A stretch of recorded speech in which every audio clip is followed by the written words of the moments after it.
नमस्कार दर्शक बंधु आज हूँ 6 जानुआरी मंगलवार। चलतु आज दिनर किछि मुख्य खबर उपरे नजर पकाइबा। प्रथम रही बांग्लादेश रे हिंदू महिला को गणदुष्कर्म पर गछरे बांधी चुटी काटिदेले। अशांत बांग्लादेशरू आसी भयंकर घटना। जड़े 40 वर्षीय हिंदू विधवा को 2 जन व्यक्ति गणदुष्कर्म करिसेंती। गणदुष्कर्म पर से माने महिला को गछरे बांधी तांको चुटी को काटी पकाइछंती। केंद्रीय बांग्लादेश कालीगंज ठारे यही लोमहर्षणकारी घटना घटी।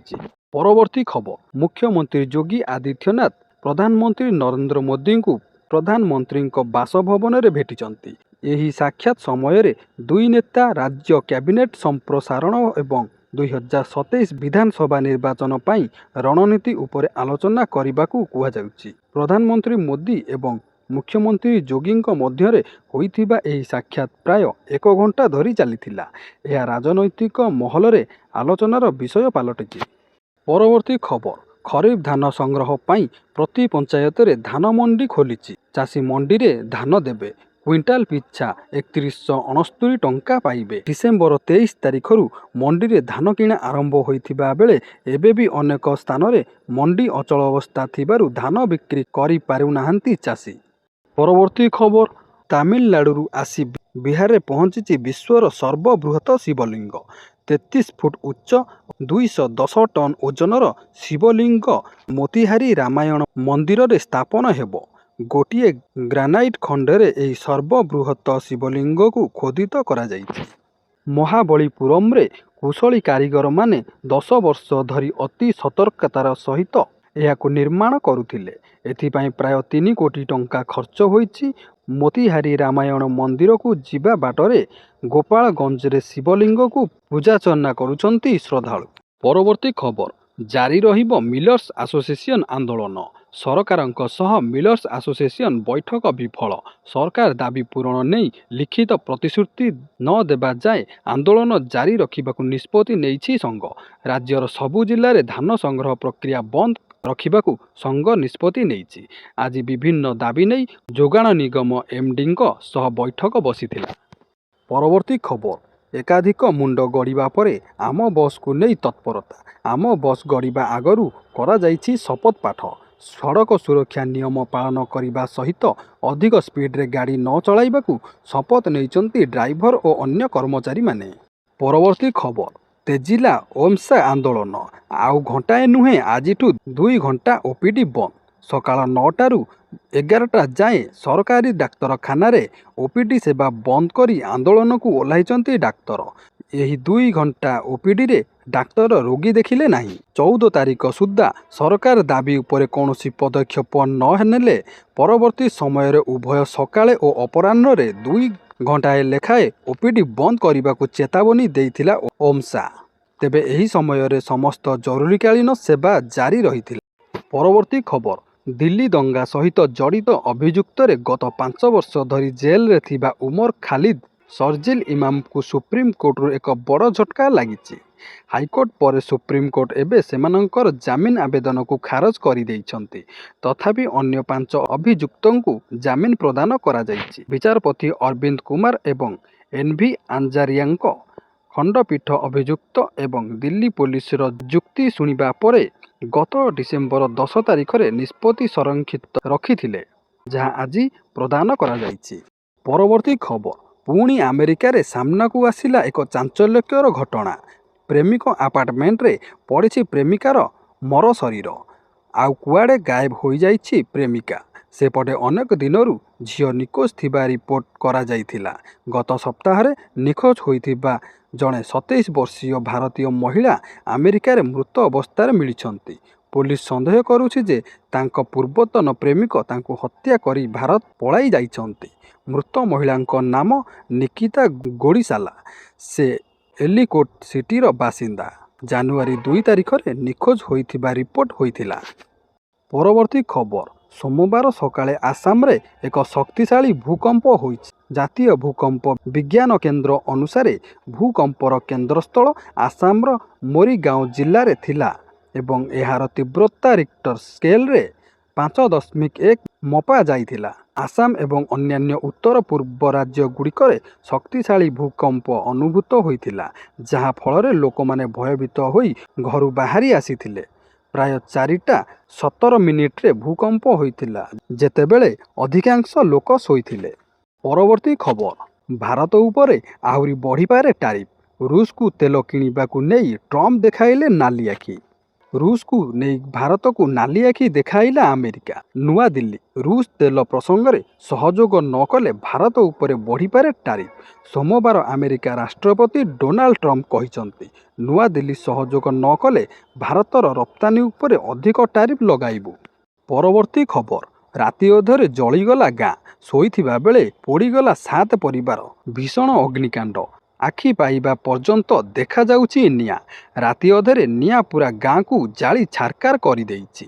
7 ପରିବାରର ସବୁକିଛି ପୋଡ଼ି ପାଉଁଶ କରିଦେଇଛି ନିଆଁ। ବିଳମ୍ବିତ ରାତିରେ ଘରେ ସମସ୍ତେ ଶୋଇଥିବା ବେଳେ ଏଭଳି ଭୀଷଣ ଭୟଙ୍କର ଅଗ୍ନିକାଣ୍ଡ ଘଟିଛି। ଆଖି ଆଗରେ ଜଳିଯାଇଛି ଘର, ଜୀବନ୍ତ ଦଗ୍ଧ ହୋଇଯାଇଛନ୍ତି ପଶୁ, ପୋଡ଼ି ପାଉଁଶ ହୋଇଯାଇଛି ବର୍ଷକର ଆହାର। ଏଭଳି ଭୟଙ୍କର ଅଗ୍ନିକାଣ୍ଡ ଘଟିଛି ଭଦ୍ରକ ଜିଲ୍ଲା ତିହିଡ଼ି ବ୍ଲକ ନରେନ୍ଦ୍ରପୁର ଗ୍ରାମ ପଞ୍ଚାୟତ ଛତ୍ରପଦା ଗାଁରେ। ବିଳମ୍ବିତ ରାତ୍ରିରେ ଅଗ୍ନିକାଣ୍ଡ ଘଟି ସବୁକିଛି ଉଜାଡ଼ି ଦେଇଛି। ଅଗ୍ନିକାଣ୍ଡରେ 7 ପରିବାରର ସବୁକିଛି ଜଳି ପୋଡ଼ି ଯାଇଛି। ସୌଭାଗ୍ୟବଶତଃ ଯାହା ଖାଲି ବଞ୍ଚିଯାଇଛି ସମସ୍ତଙ୍କ ଜୀବନ। ପରବର୍ତ୍ତୀ ଖବର, ଆମେରିକା ଭେନେଜୁଏଲା ଆକ୍ରମଣ ପରେ କିମ୍ ଜୋଙ୍ଗ ଉନ୍ଙ୍କ ବଡ଼ ଘୋଷଣା। ଭେନେଜୁଏଲା ଉପରେ ଆମେରିକାର ଆକ୍ରମଣକୁ ଦେଖି ଉତ୍ତର କୋରିଆ ବଡ଼ ପ୍ରସ୍ତୁତ। ହାଇପରସୋନିକ୍ ମିସାଇଲର ପରୀକ୍ଷଣ କଲେ ଏକଛତ୍ରବାଦ ଶାସକ କିମ୍ ଜୋଙ୍ଗ ଉନ୍। ଉତ୍ତର କୋରିଆର ସରକାରୀ ଗଣମାଧ୍ୟମ ସୋମବାର ଏନେଇ ସୂଚନା ଦେଇଛି। ଉତ୍ତର କୋରିଆ କହିଛି, ତାନାଶାହା କିମ୍ ଜୋଙ୍ଗ ଉନ୍ ଅତ୍ୟାଧୁନିକ ହାଇପରସୋନିକ୍ ମିସାଇଲ ପରୀକ୍ଷଣକୁ ନିରୀକ୍ଷଣ କରିଛନ୍ତି। ଏଥିସହ ଉତ୍ତର କୋରିଆର ପରମାଣୁ ଫୋର୍ସ ଯୁଦ୍ଧ ପାଇଁ ସମ୍ପୂର୍ଣ୍ଣ ପ୍ରସ୍ତୁତି ଥିବା କିମ୍ ଜୋଙ୍ଗ ଘୋଷଣା କରିଛନ୍ତି। ପରବର୍ତ୍ତୀ ଖବର, ଆସିଲା ନୂଆ ଯୋଜନା, ଯୁକ୍ତ 2ରେ ପଢ଼ୁଥିଲେ ମିଳିବ 50,000 ଟଙ୍କା। ରାଜସ୍ଥାନ ସରକାର 2016ରେ ମୁଖ୍ୟମନ୍ତ୍ରୀ ରାଜଶ୍ରୀ ଯୋଜନା ଆରମ୍ଭ କରିଥିଲେ। ଏହି ଯୋଜନା ଅଧୀନରେ ରାଜ୍ୟର ଝିଅମାନଙ୍କୁ ମୋଟ 50,000 ଟଙ୍କା ଆର୍ଥିକ ସହାୟତା ମିଳିଥାଏ। ଏହି ରାଶି ଏକାଥରେ ଦିଆଯାଇନଥାଏ, ବରଂ ଝିଅର ବୟସ ଏବଂ ଶିକ୍ଷାଗତ ପ୍ରଗତି ଉପରେ ଆଧାର କରି 6ଟି ଭିନ୍ନ ଭିନ୍ନ କିସ୍ତିରେ ଦିଆଯାଇଥାଏ ଏବଂ ସିଧାସଳଖ ତାଙ୍କ ବ୍ୟାଙ୍କ ଆକାଉଣ୍ଟକୁ ସ୍ଥାନାନ୍ତରିତ କରାଯାଇଥାଏ।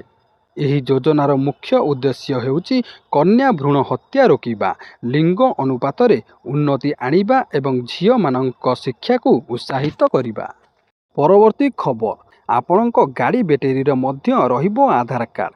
କେନ୍ଦ୍ର ସଡ଼କ ପରିବହନ ମନ୍ତ୍ରାଳୟ ଇଲେକ୍ଟ୍ରିକ୍ ଭେହିକିଲ୍ ବ୍ୟାଟେରୀ ପାଇଁ ଏକ ନୂଆ ନିୟମ ଆଣିବାକୁ ଯାଉଛି, ଯେଉଁଥିରେ ପ୍ରତି ବ୍ୟାଟେରୀକୁ ଏକ ସ୍ୱତନ୍ତ୍ର ପରିଚୟ ନମ୍ବର ବା ବ୍ୟାଟେରୀ ଫ୍ୟାକ୍ ଆଧାର ନମ୍ବର ଦିଆଯିବ। ପ୍ରସ୍ତାବିତ ନିୟମ ଅନୁଯାୟୀ ଏହି 21 ଅଙ୍କ ବିଶିଷ୍ଟ ନମ୍ବର ମାଧ୍ୟମରେ ବ୍ୟାଟେରୀର ଉତ୍ପାଦନଠାରୁ ଆରମ୍ଭ କରି ରିସାଇକେଲ୍ ପର୍ଯ୍ୟନ୍ତ ସମସ୍ତ ତଥ୍ୟ ଟ୍ରାକ୍ କରାଯାଇପାରିବ। ଯେପରି ମଣିଷର ପରିଚୟ ଆଧାର କାର୍ଡ଼ରୁ ମିଳେ, ଠିକ୍ ସେହିପରି ଗାଡ଼ି ବ୍ୟାଟେରୀର ସମସ୍ତ ଇତିହାସ ଏହି ନମ୍ବରରେ ରେକର୍ଡ଼ ରହିବ। ବି ପ୍ୟାନ୍ ଷ୍ଟିକରକୁ ବ୍ୟାଟେରୀ ଉପରେ ସ୍ପଷ୍ଟ ଭାବରେ ଲେଖାଇବାକୁ ପଡ଼ିବ ଏବଂ ନିର୍ମାତା କମ୍ପାନୀମାନେ ସମସ୍ତ ଡାଟା ସରକାରୀ ରିପୋର୍ଟରେ ଅପଲୋଡ଼ କରିବେ। ପରବର୍ତ୍ତୀ ଖବର, ସୁପ୍ରିମକୋର୍ଟଙ୍କ ବଡ଼ ରାୟ, ଜେନେରାଲ ସିଟ୍ରେ ଏସ୍ସି ଏସ୍ଟି ଓ ଓବିସିଙ୍କ ବି ହକ୍। ସରକାରୀ ଚାକିରି କ୍ଷେତ୍ରରେ ସଂରକ୍ଷଣ ମେରିଟକୁ ନେଇ ସୁପ୍ରିମକୋର୍ଟ ଏକ ଐତିହାସିକ ରାୟ ଶୁଣାଇଛନ୍ତି। ସର୍ବୋଚ୍ଚ ନ୍ୟାୟାଳୟ ସ୍ପଷ୍ଟ କରିଛନ୍ତି ଯେ ଏଣିକି ସଂରକ୍ଷିତ ବର୍ଗ ଏସ୍ସି ଏସ୍ଟି ଓବିସିର ପ୍ରାର୍ଥୀମାନେ ମଧ୍ୟ ଜେନେରାଲ କ୍ୟାଟାଗୋରୀ ବା ସାଧାରଣ ବର୍ଗ ସିଟ୍ରେ ଚାକିରି ପାଇବାକୁ ହକଦାର ଅଟନ୍ତି। କୋର୍ଟଙ୍କ କହିବା କଥା ହେଲା, ଓପନ୍ ବା ସାଧାରଣ ବର୍ଗର ସିଟ୍ କୌଣସି ନିର୍ଦ୍ଦିଷ୍ଟ ଜାତିର ଜାଗିର ନୁହେଁ। ଯଦି କୌଣସି ସଂରକ୍ଷିତ ବର୍ଗର ମେଧାବୀ ଛାତ୍ର ଲିଖିତ ପରୀକ୍ଷାରେ ଜେନେରାଲ କଟ୍ ଅଫ୍ରୁ ଅଧିକ ନମ୍ବର ରଖନ୍ତି, ତେବେ ତାଙ୍କୁ ସାଧାରଣ ବର୍ଗରେ ଗଣନା କରାଯିବ। ପରବର୍ତ୍ତୀ ଖବର, ବଜେଟ୍ 2026ରେ ମଧ୍ୟବିତ୍ତଙ୍କୁ ଉପହାର। କେନ୍ଦ୍ର ବଜେଟ୍ 2026 ପୂର୍ବରୁ ମଧ୍ୟବିତ୍ତ ବର୍ଗଙ୍କ ପାଇଁ ଏକ ବଡ଼ ଆଶ୍ୱସ୍ତିକର ଖବର ସାମ୍ନାକୁ ଆସିଛି। ଆୟକରଦାତାଙ୍କୁ ନ୍ୟୁ ଟ୍ୟାକ୍ସ ରିଜିମ୍ ଆଡ଼କୁ ଆକର୍ଷିତ କରିବା ପାଇଁ ସରକାର ଆଗାମୀ ବଜେଟ୍ରେ ଆୟକର ଛାଡ଼ ସୀମା ବୃଦ୍ଧି ସହ ବଡ଼ ଘୋଷଣା କରିବାର ସଂକେତ ଦେଇଛନ୍ତି। ସରକାରୀ ତଥ୍ୟ ଅନୁଯାୟୀ ନ୍ୟୁ ଟ୍ୟାକ୍ସ ରିଜିମ୍ର ଲୋକପ୍ରିୟତା ଦ୍ରୁତ ଗତିରେ ବଢ଼ୁଛି ଏବଂ ଗତ ବର୍ଷ ପ୍ରାୟ 72% ବା 5.27 କୋଟି ଲୋକ ଏହି ନୂଆ ବ୍ୟବସ୍ଥାରେ ରିଟର୍ଣ୍ଣ ଫାଇଲ୍ କରିଛନ୍ତି। ବିଶେଷଜ୍ଞଙ୍କ ମତରେ ବାର୍ଷିକ 7.5 ଲକ୍ଷରୁ 25 ଲକ୍ଷ ଟଙ୍କା ଆୟ କରୁଥିବା ବ୍ୟକ୍ତିଙ୍କ ପାଇଁ ଏହି ବ୍ୟବସ୍ଥା ଅତ୍ୟନ୍ତ ଲାଭଦାୟକ।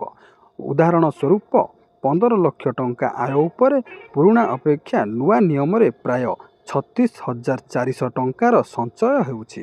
ପରବର୍ତ୍ତୀ ଖବର, ଆୟୁଷ୍ମାନ କାର୍ଡ଼ ଥିଲେ ସାବଧାନ, ତୁରନ୍ତ କରନ୍ତୁ ଇ-KYC ନଚେତ୍ ବନ୍ଦ ହେବ ମାଗଣା ଚିକିତ୍ସା। ଆୟୁଷ୍ମାନ ଭାରତ ଯୋଜନାରେ 5 ଲକ୍ଷ ଟଙ୍କାର ମାଗଣା ଚିକିତ୍ସା ପାଉଥିବା ହିତାଧିକାରୀଙ୍କ ପାଇଁ ଜରୁରୀ ସୂଚନା।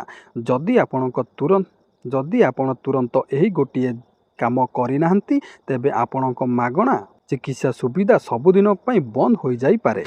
କେନ୍ଦ୍ର ସରକାରଙ୍କ ନୂଆ ନିୟମ ଅନୁଯାୟୀ ଏବେ ଆୟୁଷ୍ମାନ କାର୍ଡ଼ ପାଇଁ ଆଧାର ଭିତ୍ତିକ ଇ-KYC ବାଧ୍ୟତାମୂଳକ କରାଯାଇଛି। ନ୍ୟାସନାଲ ହେଲ୍ଥ ଅଥରିଟି ଦ୍ୱାରା ଲାଗୁ ହୋଇଥିବା PIS 2.0 ବ୍ୟବସ୍ଥାରେ ବିନା ଇ-KYCରେ ନା ନୂଆ କାର୍ଡ଼ ମିଳିବ ନା ଡାକ୍ତରଖାନାରେ ଚିକିତ୍ସା ସମ୍ଭବ ହେବ। ଜାଲିଆତି ରୋକିବାକୁ ସରକାର AI ବ୍ୟବହାର କରି 61,000ରୁ ଅଧିକ ସନ୍ଦିଗ୍ଧ କାର୍ଡ଼ ଚିହ୍ନଟ କରିଛନ୍ତି। ଏହା ସହିତ କାର୍ଡ଼ରେ ନୂଆ ସଦସ୍ୟ ଯୋଡ଼ିବା ପ୍ରକ୍ରିୟାକୁ ମଧ୍ୟ କଡ଼ାକଡ଼ି କରାଯାଇଛି।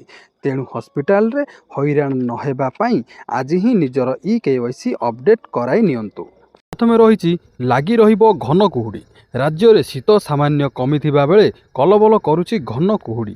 ଆଜି ସକାଳୁ ଭୁବନେଶ୍ୱର ସମେତ ନୟାଗଡ଼ ଓ ପାରାଦୀପରେ ଘନ କୁହୁଡ଼ି ରହିଥିଲା। ଆସନ୍ତା 8 ତାରିଖ ପର୍ଯ୍ୟନ୍ତ ରାଜ୍ୟରେ କୁହୁଡ଼ି ଲାଗି ରହିବ। ଆସନ୍ତାକାଲି ପୁରୀ, ଖୋର୍ଦ୍ଧା, କଟକ ଓ ନୟାଗଡ଼ରେ ଘନ କୁହୁଡ଼ି ପାଇଁ ଅରେଞ୍ଜ ୱାର୍ଣ୍ଣିଂ ଜାରି କରାଯାଇଛି। ଘନ କୁହୁଡ଼ି ପାଇଁ ଯାତାୟାତ ସହ ବିମାନ ଚଳାଚଳରେ ବାଧା ସୃଷ୍ଟି ହୋଇଛି। ଆଜି ସକାଳେ 10ରୁ ଅଧିକ ବିମାନ ଉଡ଼ାଣରେ ବିଳମ୍ବ ହୋଇଛି। ପରବର୍ତ୍ତୀ ଖବର, ବିଦ୍ୟୁତ୍ ଉପଭୋକ୍ତାଙ୍କୁ ବଡ଼ ଆଶ୍ୱସ୍ତି, ସ୍ମାର୍ଟ ମିଟର ଲଗାଇବେ ରାଜ୍ୟ ସରକାର। କ୍ୟାବିନେଟ୍ ନିଷ୍ପତ୍ତି ପରେ ଶକ୍ତି ବିଭାଗର ବିଜ୍ଞପ୍ତି। 735 କୋଟି ଟଙ୍କାର ଏକକାଳୀନ ଅନୁଦାନ ପ୍ରଦାନ କରିବାକୁ ନିଷ୍ପତ୍ତି। 2 କିଲୋୱାଟ୍ ଯାଏ ଥିବା 8,75,000 ମିଟରକୁ ବଦଳାଇ ଲଗାଯିବ ସ୍ମାର୍ଟ ମିଟର। ନୂଆ ସଂଯୋଗରେ ସ୍ମାର୍ଟ ମିଟର ଲଗାଇବାକୁ ଖର୍ଚ୍ଚ ହେବ 88 କୋଟି ଟଙ୍କା। ପରବର୍ତ୍ତୀ ଖବର, ଜାନୁଆରୀ 10 ତାରିଖରୁ ପଲ୍ୟୁସନ୍ ଟେଷ୍ଟିଂ ସେଣ୍ଟରରେ ମିଳିବ ଗ୍ରୀନ୍ ଷ୍ଟିକର। ଏନେଇ ଘୋଷଣା କରିଛି ଓଡ଼ିଶା ରାଜ୍ୟ ପରିବହନ ବିଭାଗ। ଗ୍ରୀନ୍ ଷ୍ଟିକରରେ ଗାଡ଼ି ନମ୍ବର ସହ PUC ସାର୍ଟିଫିକେଟର ଅବଧି ସମ୍ପର୍କରେ ମିଳିବ ତଥ୍ୟ। କିନ୍ତୁ ଅନ୍ୟପଟରେ ବର୍ତ୍ତମାନ ସମୟରେ ଗ୍ରୀନ୍ ଷ୍ଟିକର ନେଇ ବଡ଼ ସୂଚନା ଦେଲେ ପରିବହନ ମନ୍ତ୍ରୀ ବିଭୂତି ଭୂଷଣ ଜେନା। ଗ୍ରୀନ୍ ଷ୍ଟିକର ଗାଡ଼ିରେ ଲଗାଇବା ବାଧ୍ୟତାମୂଳକ ନୁହେଁ ବୋଲି କହିଲେ ପରିବହନ ମନ୍ତ୍ରୀ ବିଭୂତି ଭୂଷଣ ଜେନାଙ୍କ କହିବା ଅନୁସାରେ ଏହି ମାସରେ ସମସ୍ତ RTOକୁ ପର୍ଯ୍ୟାପ୍ତ ପରିମାଣର ଗ୍ରୀନ୍ ଷ୍ଟିକର ଦିଆଯିବ। ଗ୍ରୀନ୍ ଷ୍ଟିକର କେବଳ ଏକ ସୂଚକ, କୌଣସି ଦେୟ ଦେବାକୁ ପଡ଼ିବ ନାହିଁ। ଏଥିପାଇଁ କୌଣସି ଅତ୍ୟଧିକ ଟେନସନ୍ ନେବାର ଆବଶ୍ୟକତା ନାହିଁ। ପରବର୍ତ୍ତୀ ଖବର, ଘରେ ବସି କରନ୍ତୁ ଡ୍ରାଇଭିଂ ଲାଇସେନ୍ସ ରେନ୍ୟୁ। 2026ରେ କ'ଣ ଆପଣଙ୍କ ଡ୍ରାଇଭିଂ ଲାଇସେନ୍ସର ଅବଧି ସରୁଛି କି? ତେବେ ଚିନ୍ତା କରନ୍ତୁ ନାହିଁ। ଏବେ RTR ଅଫିସରେ ଲମ୍ବା ଲାଇନରେ ଛିଡ଼ା ନ ହୋଇ ଆପଣ ଘରେ ବସି ମାତ୍ର କିଛି ମିନିଟ୍ ମଧ୍ୟରେ ନିଜର ଲାଇସେନ୍ସ ରେନ୍ୟୁ କରିପାରିବେ, ଯାହାର ସମ୍ପୂର୍ଣ୍ଣ ପ୍ରକ୍ରିୟା ଅନଲାଇନ୍ ମାଧ୍ୟମରେ ହେବ। ନିୟମ ଅନୁଯାୟୀ ଲାଇସେନ୍ସର ଅବଧି ସରିବାର 1 ବର୍ଷ ପୂର୍ବରୁ ଆପଣ ଆବେଦନ କରିପାରିବେ। ଯଦି ମିଆଦି ସରିଯାଏ, ତେବେ 30 ଦିନ ଗ୍ରେସ୍ ପିରିୟଡ଼ ମଧ୍ୟରେ ବିନା ଜରିମାନାରେ ରିନ୍ୟୁ କରିହେବ। ଏଥିପାଇଁ sarathi.paribahan.gov.in ୱେବସାଇଟ୍ରେ ଲଗ୍ଇନ୍ କରି ନିଜର ଡକ୍ୟୁମେଣ୍ଟ, ଫଟୋ ଓ ଦସ୍ତଖତ ଅପଲୋଡ଼ କରିବାକୁ ପଡ଼ିବ। ଅନଲାଇନ୍ ଫିସ୍ ପୈଠ କରିବା ପରେ ମାତ୍ର 15ରୁ 20 ଦିନ ମଧ୍ୟରେ ଡାକ ଯୋଗେ ନୂଆ ସ୍ମାର୍ଟ କାର୍ଡ଼ ଆପଣଙ୍କ ଘର ଠିକଣାରେ ପହଞ୍ଚିଯିବ। ତେବେ କେବଳ ବାୟୋମେଟ୍ରିକ୍ ଯାଞ୍ଚ ପାଇଁ ଥରେ RTO ଅଫିସକୁ ଯିବା ପାଇଁ ପଡ଼ିବ। ବାକି ସବୁ କାମ ଘରେ ବସି ଆପଣ କରିପାରିବେ। ସୁଭଦ୍ରା ଯୋଜନାକୁ ନେଇ ଗୋଟେ ବଡ଼ ଅପଡେଟ୍ ଆସିଛି। ଆପଣମାନେ ଜାଣିଥିବେ ଶ୍ରୀମତୀ ପ୍ରଭାତୀ ପରିଡ଼ା ଗୋଟେ ବଡ଼ ଘୋଷଣା କରିଥିଲେ ଯେ ନୂଆ ବର୍ଷରେ ନୂଆ ହିତାଧିକାରୀମାନଙ୍କୁ ସୁଭଦ୍ରା ଯୋଜନାର ଏକକାଳୀନ 10,000 ଟଙ୍କା ମିଳିବ। ତେବେ ନୂଆ ବର୍ଷ ତ ସରିସାରିଲାଣି, କିନ୍ତୁ କୌଣସି ନୂଆ ହିତାଧିକାରୀମାନଙ୍କୁ ଟଙ୍କାଟିଏ ଏପର୍ଯ୍ୟନ୍ତ ମଧ୍ୟ ମିଳିନାହିଁ। ତେବେ କଥା ହେଲା ଯେ ନୂଆ ହିତାଧିକାରୀମାନଙ୍କୁ କେବେ ଏହି ସୁଭଦ୍ରା ଯୋଜନାର 2ଟି କିସ୍ତି ବା 10,000 ଟଙ୍କା ଏକକାଳୀନ ମିଳିବ। आउ जो माने पूर्वर प्रथम द्वितीय और तृतीय किस्ती पाई सारी सेमानंकर केबे चतुर्थ किस्ती मिलिबो। आसंतु आज आम यही वीडियो माध्यम पूरा अपडेट जानी नबा जे केबे सुभद्रा योजनार टंका आपणक अकाउंट को क्रेडिट हबो। तेबे 10 राखी पूर्णिमा किस्ती आउ महिला दिवस किस्ती ए दुईटा मिसिकी एकाथरे 10,000 टंका आपणक अकाउंट को क्रेडिट हबो। तेबे कथा हला जे एई 10,000 टंका आपणक केबे मिलिबो। देखंतु सठिक डेट तो ए पर्यंत घोषणा करा जाय नै, किंतु कह जाउछि जे एई जनवरी मास शेष सुद्धा आपणकू एई 10,000 टंका मिल जिवो। जो माने नुआ हिताधिकारी माने अछंती सेमानकू एई जनवरी शेष सुद्धा तांको अकाउंट को 10,000 टंका क्रेडिट होई जिवो। ताले डेट टी कहिबाकू गले अनुमानिक करा जाउछि जे जो माने नुआ हिताधिकारी माने अछंती नुआ करी आवेदन करथिले सेमानकू एई जनवरी 10 तारिख भितर मिलिबार बहुत संभावना रहिछि। हाँ, आउ गोटे बड़ कथा होची नुआ हिताधिकारी मानक पई आउरी मध्य गोटे बड़ खुशी खबर अछि जे से माने एई 10,000 टंका पाई सारिला परे मध्य पुणी 5,000 टंका पाइबे। केबे पाइबे ना पुणी जेबे चतुर्थ किस्ती मिलिबो। पुराना हिताधिकारी माने जो माने अछंती जो मानकू प्रथम द्वितीय तृतीय किस्ती मिल सारिछि सेमानकू मार्च 8 तारिख रे पुणी चतुर्थ किस्ती मिलिया पई जाउछि। से टाइम रे पुणी जो माने नुआ हिताधिकारी माने 10,000 टंका पाइथिले पुणी से माने आउ 5,000 टंका सेही टाइम रे पाइबे। कहिबाकू गले आपण पूरा टोटली 15,000 टंका एककालीन पाइबा जाउछंती। परवर्ती खबर सरकारी चाकरी नहीं आसिला बड़ खुशी खबर। राजस्व विभाग में 1414 चाकरी सरकारी चाकरी पाई बड़ सुजोग। राज्य सरकार नहीं बड़ पदक्षेप। राजस्व विभाग में एकाथरे पूरण हेब 1414 पदवी। एने प्रक्रिया आरंभ हो सारी। ओएसएसएससी रे रिक्यूजिशन दाखल करने लगी निर्देश। राजस्व और विपर्यय परिचालन विभाग पक्षरु राज्यर समस्त जिलापाल को गुरुत्वपूर्ण निर्देश जारी करा जायछि।